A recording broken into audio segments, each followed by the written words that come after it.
আমি যে আমার বান্দাকে অনেকগুলো নিয়ামত দিয়েছিলাম, তার নিয়ামতগুলোর এক পাল্লায় রাখো, আর তার 500 বছরের ইবাদত এক পাল্লায় রাখো। ফেরেশতারা ওই নিয়ামত পাল্লায় রাখতে গিয়া শুধুমাত্র আল্লাহ তাআলা আমাদেরকে যে চোখ দিয়েছেন, চোখ, এই চোখ কার নিয়ামত? জোরে বলেন কার নিয়ামত? এই আল্লাহ তাআলা যে আমাদেরকে একটা চোখ দিয়েছেন, চোখ কত বড় নিয়ামত!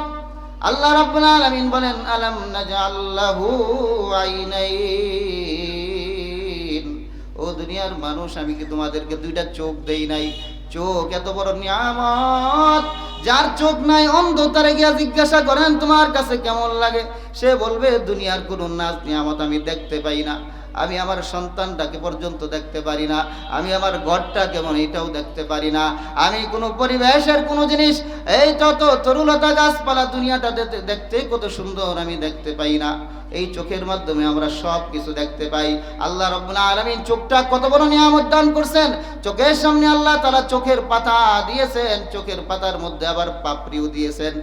আল্লাহ রাব্বুল আলামিন চোখের হেফাজতের জন্য আমরা যখন রাস্তাঘাটে চলাফেরা করি, রাস্তার বিভিন্ন ধুলাবালি আমাদের চোখের মধ্যে আসা শুরু করে।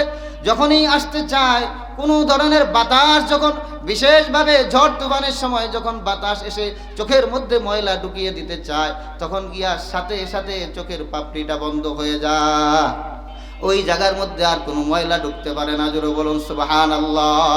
কিছু ময়লা তো চোখের ভিতরে চলে যায়, তো আল্লাহ রাব্বুল আলামিন চোখের ভিতরে এক ধরনের মেডিসিন রূপী এক ধরনের পানি সৃষ্টি করে দিয়েছেন। এটা কোনো কান্নার পানি না, আল্লাহ তাআলা অটোমেটিক চোখের ভিতরেই পানিটা সৃষ্টি করে দিয়েছেন। বান্দার চোখের মধ্যে যখন ময়লা চলে যায়, ওই পানিটা সাথে সাথে ওই ময়লাগুলোকে পানির মাধ্যমে ক্লিন করে বাহিরে বের করে দেয়। আল্লাহ রাব্বুল আলামিন এই চোখ দিলেন, তখন ফেরেশতারা আল্লাহ তাআলা যত নিয়ামত দিয়েছেন শুধুমাত্র চোখ নামক নিয়ামতকে এক পাল্লায় রাখবে, আর বান্দার 500 বছরের আমলকে এক পাল্লায় রাখবে। যখন এক পাল্লায় চোখ নামক নিয়ামত আর এক পাল্লার মধ্যে 500 বছরের ইবাদত রাখা হবে, চোখ নিয়ামতটা এত দামি নিয়ামত, সাথে সাথে চোখের নিয়ামতের পাল্লাটা ভারী হয়ে যাবে, 500 বছরের ইবাদতের পাল্লা হালকা হয়ে যাবে।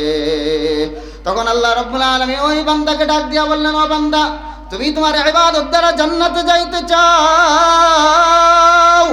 দেখো দেখো, তোমার ইবাদত, আমার শুধুমাত্র চোখ যে তোমাকে দিয়েছিলাম, ওই চোখের সামনে তোমার 500 বছরের ইবাদত শেষ। তোমার তো আমি নাক দিয়েছিলাম, তোমাকে কান দিয়েছিলাম, তোমাকে জিহ্বা দিয়েছিলাম, তোমাকে হাত